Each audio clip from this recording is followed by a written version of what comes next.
On est avec Jennifer de Joli Moi. Et en fait, Joli Moi, grosse révolution, en tout cas, manière très particulière de faire la distribution avec un vrai modèle AE. Donc, c'est hyper intéressant. Et je sais aujourd'hui que la distribution, c'est un sujet clé. Alors là, on est en D2C Connect. Beaucoup se disent, je vais essayer de distribuer 100% online. Et ça a ses limites. On l'a vu ce matin avec la conférence avec Meta, sur les coûts d'acquisition qui explosent, sur une saturation aussi des audiences, etc. Donc il y a un vrai sujet de distribution. Beaucoup vont en retail classique, etc. Et toi, avec Joli Moi, tu es reparti presque sur un modèle qu'on avait un peu oublié, un peu un modèle dans les années 90-2000, avant l'ère d'Internet finalement, qui est la distribution par des agents commerciaux ou des prescripteurs qu'on pourrait expliquer. C'est ça. Est-ce que tu peux nous en dire deux mots, enfin même 3, 4, 5? Bien sûr. Alors, bonjour à tous. Moi, je suis Jennifer Fiorentino. Je suis une des 4 cofondatrices de Joli Moi. Alors, Joli Moi, qu'est-ce que c'est? C'est la première plateforme de social selling responsable dans la beauté multimarque. Nous, notre mission, en fait, c'est d'accompagner les clients dans la recherche des produits de beauté qui leur correspondent. Et donc concrètement, qu'est-ce qu'on fait? On recrute, on forme, on outille une communauté de milliers de personnes, des indépendants qui ont envie d'entreprendre dans la beauté. On les accompagne et on les accompagne à faire ce qu'ils aiment faire, ce qui les passionne, donc de la recommandation beauté et bien-être auprès de leurs clients. Et ils vont faire ça soit via des points de contact physiques, soit via le digital. Donc c'est vraiment vous et moi qui demain contactons Joli Moi. On est passionné par la cosmétique, on a envie d'être utile, on a envie de créer aussi un business tout en étant un peu accompagné, parce que ça part aussi de ça. Et on va aller voir des gens qu'on connaît, d'autres qu'on connaît moins, pour les conseiller sur des routines beauté et conseiller des produits. On entend à demi-mot, et je vais poser la question tout de suite, comme ça sera passé, un peu finalement le modèle pyramidal qu'on a beaucoup décrié, qui est d'ailleurs interdit aujourd'hui en France. C'est quoi la différence entre Joli Moi et les modèles pyramidaux qu'on connaît ? Oui, tout à fait. C'est vrai que c'est quelque chose qui revient beaucoup quand on parle de Joli Moi. Alors, tu le disais, en fait, on a un petit peu réinventé un métier qui existe depuis longtemps. Nous, on réinvente la vente par recommandation, on la digitalise et on la professionnalise. On parle parfois de vente pyramidale. Comme tu le dis, la vente pyramidale, c'est quelque chose qui est illégal, qui est interdit en France. La vente pyramidale, en fait, ça correspond au fait de recruter quelqu'un et d'être rémunéré sur le fait de l'avoir recruté. C'est tout, sans compter sur ce que cette personne va faire, est-ce qu'elle va vendre, est-ce qu'elle va recommander des services, etc. C'est juste, on recrute quelqu'un et la personne qui l'a recruté et d'autres personnes plus haut vont gagner de l'argent sur ça. Nous, c'est pas du tout ce qu'on fait. Oui, il y a un système de recrutement, mais on est dans ce qu'on appelle du marketing de réseau où des personnes, pour faire grandir leur équipe, vont recruter d'autres personnes qui vont accompagner, former tout le long de cette activité.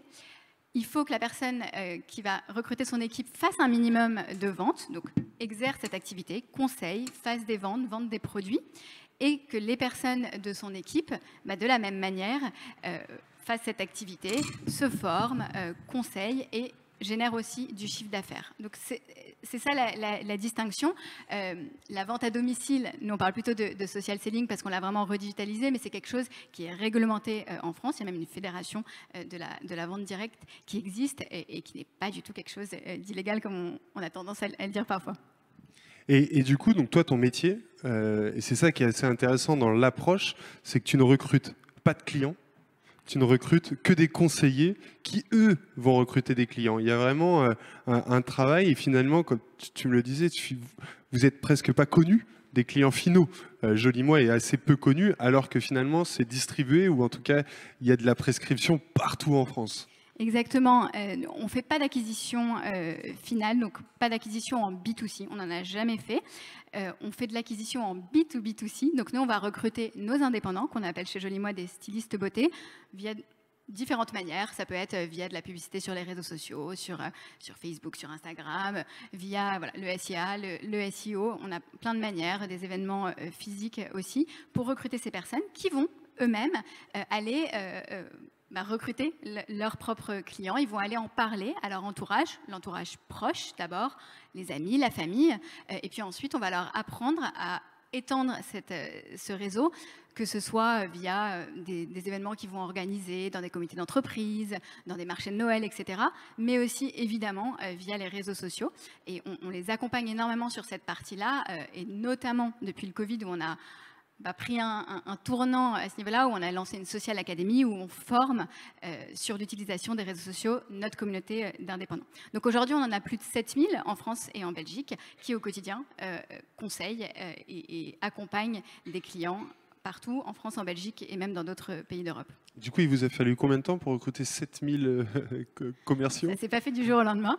Là, ça fait 5 ans qu'on existe.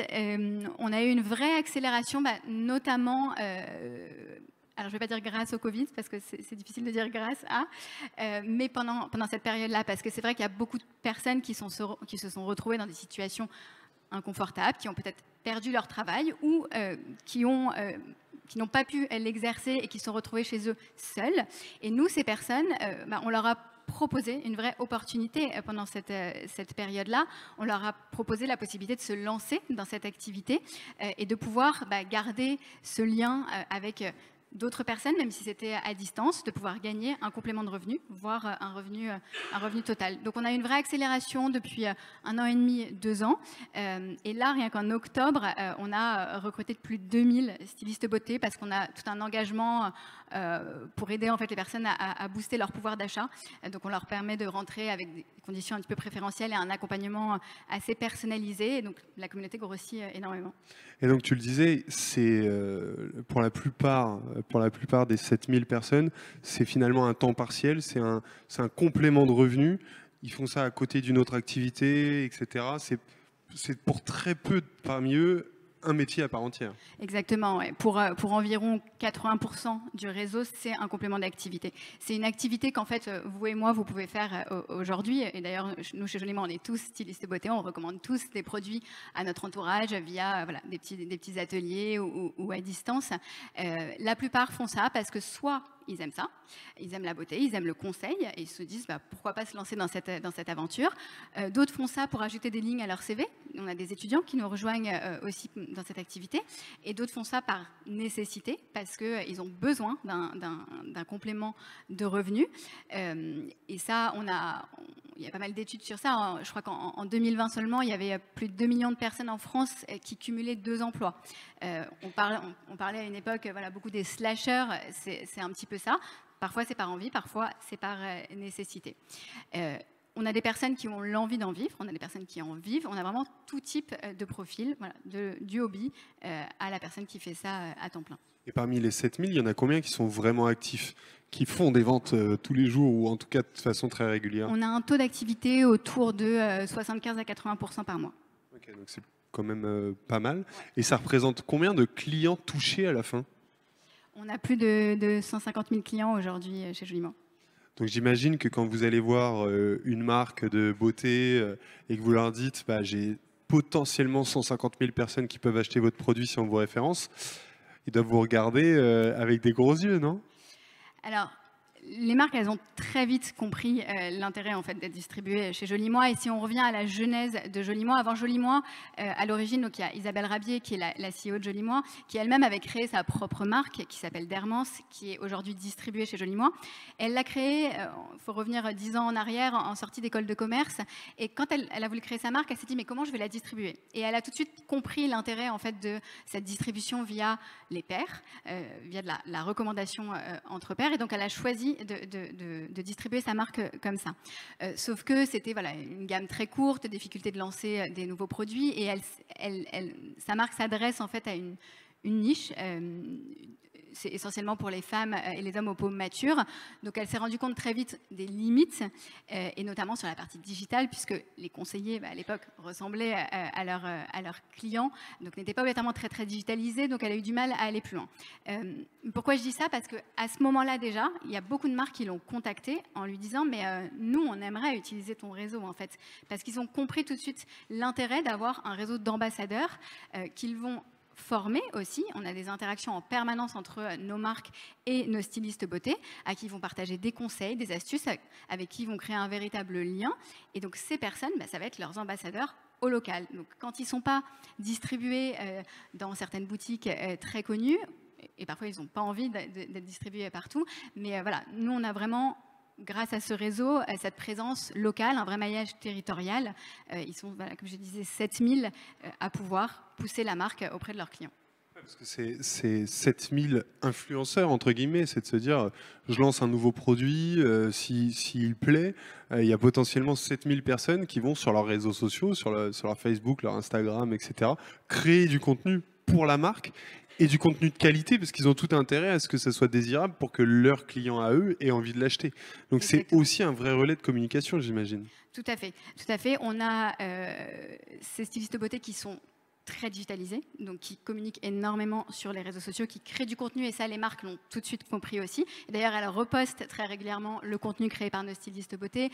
Elles échangent très régulièrement avec eux aussi. Donc ça a été compris par les marques tout de suite. Maintenant, tout le monde n'est pas doué pour faire des photos, tout le monde n'a pas obligatoirement le temps. Donc nous, chez Joliment, on est aussi là pour accompagner nos stylistes beauté dans cette voie. Ils ont une application qu'on leur a développée en interne qui leur permet de piloter leur activité au quotidien. Et parmi les fonctionnalités, ils ont accès par exemple à une banque d'images où ils ont des visuels de tous nos produits, de toutes nos marques, de toutes les thématiques qu'on va pouvoir aborder, avec même toute une série de hashtags en fait, qui peuvent copier-coller et utiliser sur les réseaux sociaux. Donc nous, on les forme vraiment pour ça et on les outille pour qu'ils puissent communiquer et créer un maximum de contenu aussi. Et j'ai oublié ce que j'allais dire. Non, ce que je voulais dire, c'est donc c'est 7000 personnes là qui sont du coup actives pour les marques. Il y a vous, il y a la marque. C'est quoi le business model qui existe entre vous tous? Parce que là, on est en direct to consumer. On a pour beaucoup l'idée qu'on va vendre tout directement aux consommateurs. Là, finalement, il y a 3 intermédiaires. Qui gagne quoi et où? Alors, oui, c'est vrai que c'est un triptyque chez Joliment, marque, styliste beauté client. Et Joliment en plus, donc c'est plus qu'un triptyque. Comment ça se passe? Nous, on est un distributeur assez classique de marque, donc comme un site e-commerce assez classique. Donc on prend une marge sur la vente des produits. Et ensuite, sur cette marge, on redistribue une partie à nos stylistes beauté. Donc chaque styliste beauté va gagner entre 20 et 30% sur toutes les ventes qu'il va générer auprès de ses clients. Donc c'est bien plus que les systèmes d'affiliation qu'on peut connaître, qui étaient assez répandus et qui continuent de l'être auprès notamment des influenceurs, où généralement c'est plus autour de 6-7%. Là, on peut avoir entre 20 et 30% sur ces ventes. Et les stylistes beauté peuvent aussi donc recruter une équipe, c'est en ça que c'est du marketing de réseau, les accompagner et gagner une commission sur les ventes générées par leur équipe, qui est autour de 5 à 6%. Ah ouais, donc ça fait quand même pas mal de petites briques. Et là, aujourd'hui, le revenu moyen d'un conseiller, il se situe à peu près où?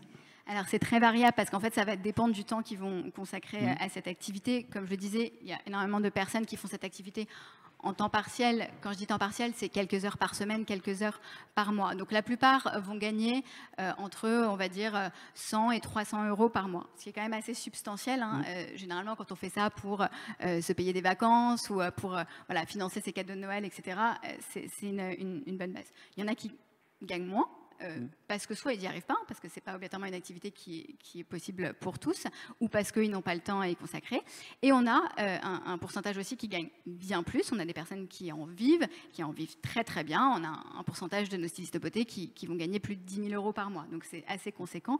Et même une aujourd'hui qui gagne 25 000 euros. Donc voilà, ça se développe, ça prend du temps. Parce que comme tout, on ne peut pas du jour au lendemain espérer gagner des milliers, mais à force de travail, en constituant leur équipe, en développant leur communauté, c'est comme ça que petit à petit, s'ils en ont l'envie, ils peuvent développer leur rémunération.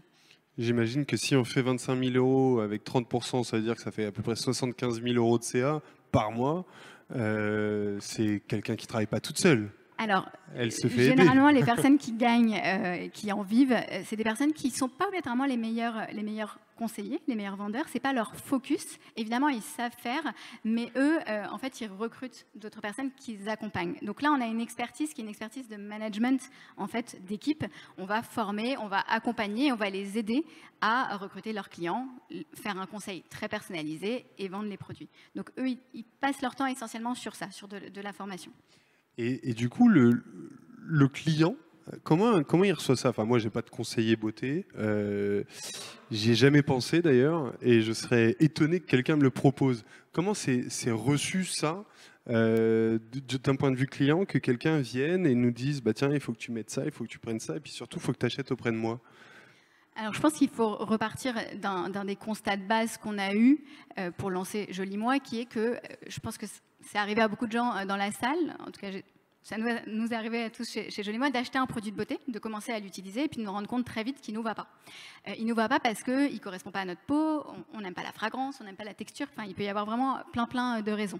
Ça arrive parce qu'on n'est pas conseillé ou parce que dans certaines boutiques, on a peut-être des conseillers qui vont nous pousser certaines marques plus que d'autres parce qu'ils sont commissionnés sur certaines marques plus que d'autres. Donc on se retrouve avec un produit qu'on n'utilise pas et il y a des études qui montrent que c'est près de 50% en fait, des consommatrices beauté qui déclarent avoir arrêter un produit de beauté avant même de l'avoir terminé.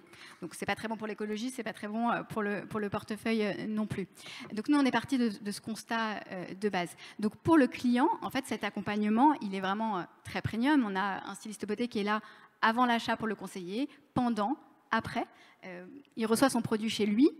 Il a un doute sur l'utilisation, il a un doute, je ne sais pas, par exemple, la personne tombe enceinte, elle ne sait pas si elle peut utiliser tel ou tel produit, il appelle son styliste beauté. Donc c'est vraiment un service très premium à disposition des clients, qui est en rien obligatoire, hein. On peut juste passer sa commande avec son styliste et puis s'arrêter là, mais on a quelqu'un avec qui on peut échanger tout le long de sa vie chez Joli Moi. Donc c'est très bien perçu par les clients, et les clients viennent des stylistes beauté, donc souvent ils les connaissent, soit dans la vraie vie, en physique, soit via les réseaux sociaux. Donc, ils leur font confiance. Il y a une vraie relation de confiance qui s'instaure entre les stylistes beauté et les clients. Et quand le styliste beauté va voir un client, il dit je travaille pour Joli Moi, il est indépendant, comment il se présente? C'est quoi le rapport à la marque Joli Moi? Alors, il est indépendant. Maintenant, ça va dépendre. Nous on n'interdit pas, évidemment, aux stylistes beauté de se présenter comme travaillant avec Joli Moi. Je le dis parce qu'on a pas mal de concurrents en fait, qui vont avoir cette position de dire il ne faut pas citer la marque, etc. Nous, on n'a pas de problème, au contraire, citer la marque, partager, etc. Mais la personne va se présenter de manière indépendante en disant bah voilà, moi je suis styliste beauté, mon rôle c'est ça, c'est d'accompagner, de vous accompagner dans la recherche des produits de beauté. Ils ont des thématiques aussi. On en a par exemple qui vont se focus sur les compléments nutritionnels, la perte de poids. On en a qui vont être plutôt centrés sur la lutte contre l'acné, ça peut être ça. Et donc ils adaptent un petit peu leur pitch en fonction d'eux, mais ils peuvent évidemment se recommander de Joli Moi. Potentiellement, il y a des gens aujourd'hui, ils sont clients de Joli Moi, ils ne le savent pas. Peut-être. C'est qu'on a raté quelque chose quand même. Et du coup, c'est un modèle qui est amené à vraiment continuer à se développer comme ça autour du conseiller. Est-ce qu'à un moment, vous allez essayer de devenir aussi une plateforme D2C où les clients ils peuvent réacheter chez vous? C'est quoi l'évolution aujourd'hui de Joli Moi dans quelques années selon toi? Nous, ça va rester de la vente par recommandation. Donc notre volonté, c'est évidemment de continuer à développer ce réseau d'indépendants qui va lui-même aller développer le réseau de clients parce qu'on y croit fortement, évidemment. Aujourd'hui, donc, on ne fait pas d'acquisition directe de clients. On peut quand même s'inscrire sur Joli Moi sans avoir de styliste beauté. C'est possible aujourd'hui. C'est quelque chose sur lequel on réfléchit pour la suite. Maintenant, si on s'inscrit sur Joli Moi sans styliste, on va essayer de vous en recommander une ou un à la fin de votre parcours. Mais pour nous, en fait, ce mix est vraiment essentiel parce que donc, un client peut faire ce dont je n'ai pas parlé pour l'instant, c'est un outil en fait, qu'on a développé chez Joli Moi qui s'appelle Beauty Affinity, qui est un outil de recommandation beauté, qui est un algorithme en fait, développé en interne qui permet de découvrir son affinité avec les produits des 60 marques qu'on propose. Ça, c'est disponible pour n'importe quel client qui va sur le site de Joli Moi. On aurait pu s'arrêter là, et d'ailleurs tu m'as posé la question au téléphone, tu m'as dit mais pourquoi pas avoir juste développé cet outil? C'est vrai qu'on aurait pu s'arrêter là. Sauf que pour nous, c'est vraiment cette alliance du digital et de l'humain qui est hyper importante, notamment sur le secteur de la beauté et du bien-être, parce que tout ce qui touche à la peau, à l'intime, à l'hygiène parfois, la technologie, ça peut avoir ses limites. La technologie, elle peut être un petit peu froide. Or, avec l'humain, il y a vraiment cette relation de confiance qui va s'instaurer. Et puis, le styliste beauté va pouvoir aller creuser, poser plus de questions à son client. Donc, nous, l'objectif, peut-être fermer la plateforme pour faire en sorte que les clients soient obligatoirement rattachés à des stylistes beauté, mais c'est évidemment de continuer de recruter un maximum de stylistes beauté en France, en Belgique, dans d'autres pays d'Europe, et puis peut-être un petit peu plus loin par la suite. En tout cas, ça fait partie des projets 2023. Et j'imagine que les stylistes beauté, ils sont, de par leur métier qui est instable, parce que s'ils ne vendent pas, ils ne gagnent pas, ils sont aussi obligés de travailler vraiment beaucoup la lifetime value du client. Il va falloir le faire revenir, il va falloir lui revendre des choses, etc. Est-ce qu'ils sont aussi formés à ça, à revenir vers un client, à s'adresser à lui, à réussir à être commercial sans être trop harcelant, parce que ça peut pour le coup avoir des conséquences sur vous. Vous ne maîtrisiez pas tout ce qui se dit en face à face avec quelqu'un. C'est vrai. Alors, ils sont formés. Nous, les stylistes beauté, donc sur leur application, en fait, ont énormément de contenu de formation, des petites vidéos, des contenus écrits. On a toute une équipe de formation et d'animation chez Joli Moi qui les forme sur tous les pans de leur activité. Donc, aussi bien le conseil beauté, évidemment, toute la partie marque, connaître les produits, mais aussi l'activité en elle-même. Comment on va aller s'adresser à son client, comment on va aller lui conseiller les produits, comment on va le fidéliser. Donc, cet axe, il est vraiment déjà abordé par nous. Et ensuite, quand on rejoint Joli Moi, il y a aussi une charte. Il y a des valeurs qui sont très importantes chez Joli Moi. Et quand les stylistes beauté nous rejoignent, ils adhèrent à ces valeurs. Donc, c'est la joie, l'audace et la franchise. Et la communauté, en fait, est garante de ces valeurs. Donc, si la communauté avait connaissance d'un comportement qui n'est pas standard par rapport à notre charte, par rapport à nos valeurs, généralement, c'est quelque chose qui nous est remonté. Nous, on regarde évidemment au quotidien nos stylistes beauté sur les réseaux sociaux et dès qu'on voit un comportement qui nous semble pas en phase avec ce qu'on l'on propose, évidemment, on contacte directement la styliste beauté, on échange, et puis si ça continue, on met fin à la collaboration. Juste pour info, parce que c'est un chiffre que tu m'as donné, et je pense que ça va vous parler, ils viennent de passer le million mensuel de CA. Donc c'est pas un modèle pour faire semblant. 1 million de CA, ça commence à faire sur la beauté. Enfin, il y a peu de sites aujourd'hui qui sont capables de générer 1 million par mois. Et puis surtout, c'est que le début du million par mois. Peut-être que dans 6 mois, ça sera 2, ça sera 3. Tu vois, toi, une limite justement à ce marché, au moins en France? Est-ce que tu penses qu'il va faire que grossir? Parce que finalement, avoir un conseiller beauté, je ne sais pas la typologie des clients, mais est-ce que c'est plutôt des jeunes? Est-ce que c'est plutôt des gens un peu âgés qui se sentent un peu plus distants du digital? J'imagine que parmi nous là, il y en a plein qui achètent leurs produits de beauté sur Internet sans même se poser de questions et sans avoir besoin d'un conseiller. C'est quoi la limite? Et est-ce que surtout c'est un modèle d'avenir par rapport aux jeunes générations? Alors, il y avait plusieurs questions. Il y a déjà la cible. Nous, notre cœur de cible, c'est 25, 40, 45 ans. Maintenant, les clients ressemblent à leur styliste beauté. Et on a des stylistes beauté qui vont de 18 ans à la plus âgée à environ 75 ans. Et c'est un challenge de la faire utiliser au quotidien, les réseaux sociaux, de suivre nos formations, mais elle y est et elle continue, elle recrute une équipe. Mais donc les clients, ils ressemblent à leur styliste beauté, mais avec ce cœur de cible. Est-ce qu'il y a une limite en France déjà? Aujourd'hui, la vente à domicile, donc le secteur traditionnel sur lequel on se positionne, c'est 700 000 vendeurs en France à date. Donc c'est très large et on parle vraiment de la vente à domicile assez traditionnelle. Nous, on a digitalisé, on a professionnalisé ce secteur-là, donc on s'adresse déjà à une communauté beaucoup plus vaste. Et sur ce secteur de la vente à domicile, il y a environ 25% en gros du secteur qui est sur la beauté, la cosmétique, le bien-être. Donc ça donne déjà une petite idée de ce qu'on peut toucher. Puis évidemment, après, on va aller s'intéresser à d'autres marchés. Mais voilà, on ne s'adresse pas qu'à ces vendeurs-là. C'est aussi des personnes, on peut avoir parmi notre communauté des influenceurs qui ont déjà une très très belle communauté sur les réseaux sociaux, 50 000 followers, et qui ont vu la pertinence de ce modèle, qui se sont dit, bah voilà, bon, c'est vrai que moi je faisais de l'affiliation, mais je gagnais pas grand-chose. Or, c'est ce que je fais au quotidien. J'ai même des partenariats avec certaines marques, mais qui m'envoient des produits gratuitement. Bon, c'est super, mais là, je vais pouvoir monétiser en fait ce que je fais au quotidien. Donc, le secteur est très large. Et puis, le secteur de la beauté en France et à l'international est vaste. Est-ce qu'il y a des questions? J'imagine qu'il doit y en avoir quand même. Ouais.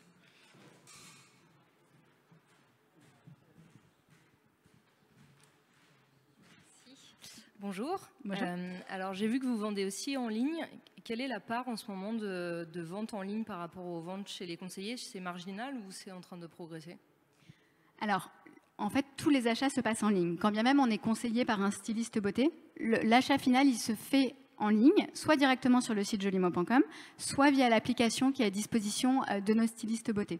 Les stylistes beauté, en fait, à partir du moment où le client est inscrit et rattaché à lui, là pour le coup c'est un peu donc pareil comme le système d'affiliation, ils ont des liens, des URL dédiés qui permettent de traquer que le client vient et est rattaché à cette personne, et donc à partir du moment où il devient officiellement son client, il peut passer la commande pour lui, ajouter des produits à sa wishlist, ajouter des produits à son panier et directement lui envoyer un lien de paiement ou même régler pour lui. Donc tout se fait de toute façon en ligne. Après, la part de personnes qui arrivent sur le site sans avoir de styliste beauté, c'est vraiment infime. Enfin, c'est moins de 5% aujourd'hui. Est-ce qu'il y a d'autres...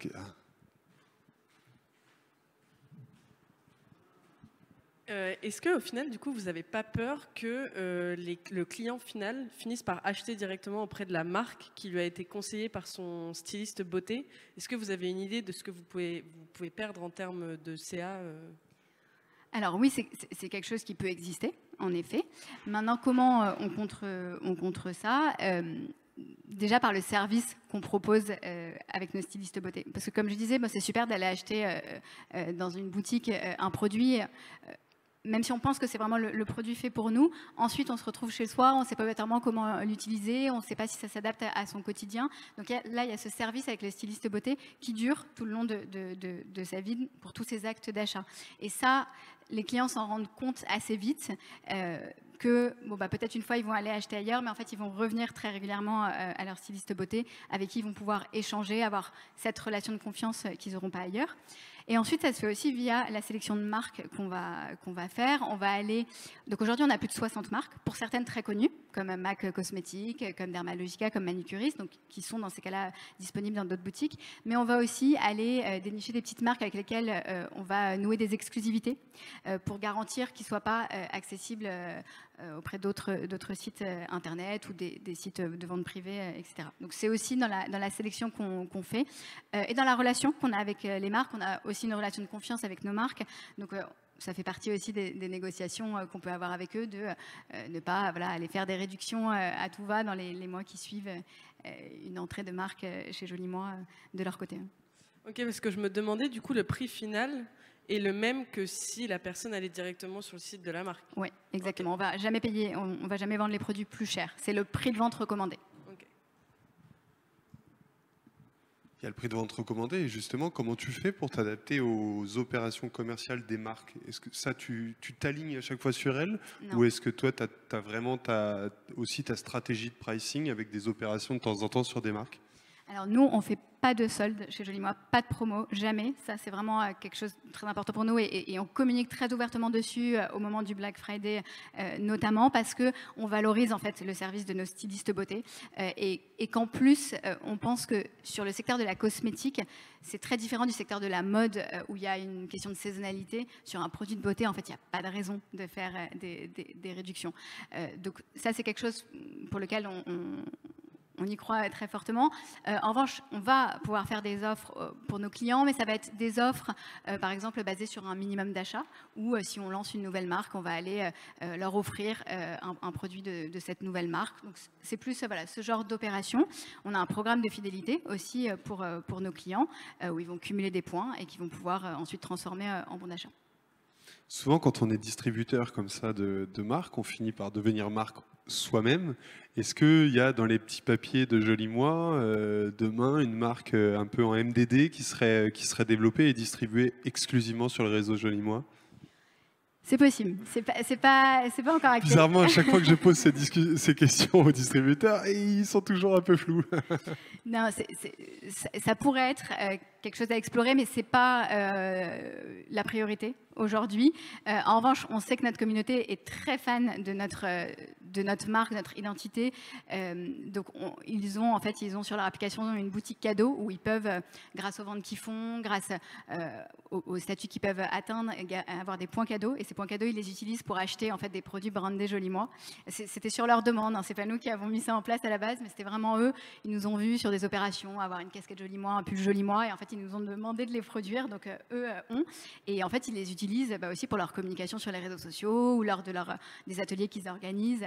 C'est aussi une manière de promouvoir la marque. Et tu vois, en fait, ils s'en revendiquent de Joli Moi avec ça. Hein. Oui, bonjour. Vous disiez que vous avez mis en place un programme de fidélité. Ça veut dire que vous êtes, vous, propriétaire de la clientèle finale des stylistes, hein, c'est ça, oui, tout à fait. Vous avez la base de données. Ensuite, vous dites que vous avez une soixantaine de marques. C'est-à-dire que d'abord, comment vous sélectionnez ces stylistes beauté? Est-ce qu'il y a des conditions particulières? Et ensuite, est-ce qu'elles choisissent elles-mêmes leur portefeuille de marque? Elles font des démonstrations des produits? Donc, elles les achètent au départ, c'est ça? Enfin, comment ça se passe? Alors, les stylistes beauté, toute personne qui a envie de se lancer dans l'activité peut le faire. Pour se lancer, il faut évidemment aimer la beauté, il faut aimer le conseil, il faut aimer le contact humain. Mais si on a envie de se lancer, qu'on a un petit peu de temps à y consacrer, on peut le faire. Il y a un coût d'entrée, il y a ce qu'on appelle un kit de démarrage qui permet justement d'avoir des produits pour se lancer, à tester et à faire tester à ses premiers clients ou à utiliser via des unboxings ou des tutos sur les réseaux sociaux. Et il y a un système de licence en fait pour pouvoir adhérer à Joli Moi et à tous les outils qu'on leur met à disposition. Je parlais tout à l'heure du Beauty Affinity, je parlais de l'application, mais il y en a plein d'autres. On a un outil de live shopping, on a du studio d'essayage virtuel de maquillage. Donc, il y a énormément de choses auxquelles ils ont accès quand ils nous rejoignent chez Joli Moi. Donc, il y a ce coût d'entrée. Donc, il met aussi une petite barrière où les personnes qui se lancent sont des personnes qui ont aussi envie de s'investir dans cette activité. Et ensuite, ils ont accès à l'intégralité du catalogue Joli Moi. Mais ils ont en fait des formations qui sont disponibles pour toutes les marques et ils peuvent aller se spécialiser sur telle ou telle marque en fonction de leurs envies. Donc on a des personnes qui sont plus axées compléments nutritionnels, d'autres soins, d'autres maquillages, et ils vont avoir accès à l'intégralité, mais ensuite dans leurs recommandations, dans leur communication sur les réseaux sociaux, ils vont pouvoir choisir. Et on a parmi nos marques certaines qui ont eu l'envie d'aller plus loin et on a un système de certification. Donc en fait c'est pour valider qu'ils ont suivi les formations qu'on leur met à disposition. C'est des petits modules de e-learning assez ludiques où une fois qu'ils ont rempli en fait ces questionnaires, atteint le score requis, ils sont certifiés de telle ou telle marque et ça débloque l'accès à leurs clients de ces boutiques. Donc pour certaines marques, en fait, les clients ne peuvent pas les acheter directement si leur styliste beauté n'est pas certifié. Ça, j'imagine que c'est des marques plutôt techniques ou en tout cas qui peuvent avoir des conséquences Exactement. négatives sur les peaux et tout ça. Exactement, ça peut être soit des marques assez techniques. On a par exemple la marque MEM qui est une marque à destination des personnes atteintes de cancer, de tumeurs. Donc il y a des éléments assez techniques. Ça peut être une marque comme MAC Cosmétiques tout simplement parce que le maquillage peut être déjà assez technique et puis on a énormément de références et voilà, il faut aller savoir laquelle bien recommander. Donc on a environ 7-8 marques aujourd'hui qui imposent ces certifications. Toutes les autres, il y a des certifications, mais on les fait, on se forme à son rythme en fonction de ce sur quoi on a envie d'axer son activité. Est-ce qu'il y a d'autres questions? Il nous reste 2-3 minutes. Allez. Bonjour. Est-ce que vous avez des marques qui surperforment chez Joli Moi et qui correspondent bien à votre, qui surperforment par rapport au marché? Alors, depuis environ 1 an, c'est vrai qu'on a une surperformance des compléments nutritionnels et de certaines marques. Alors, justement, on essaie d'étendre notre offre à ce niveau-là.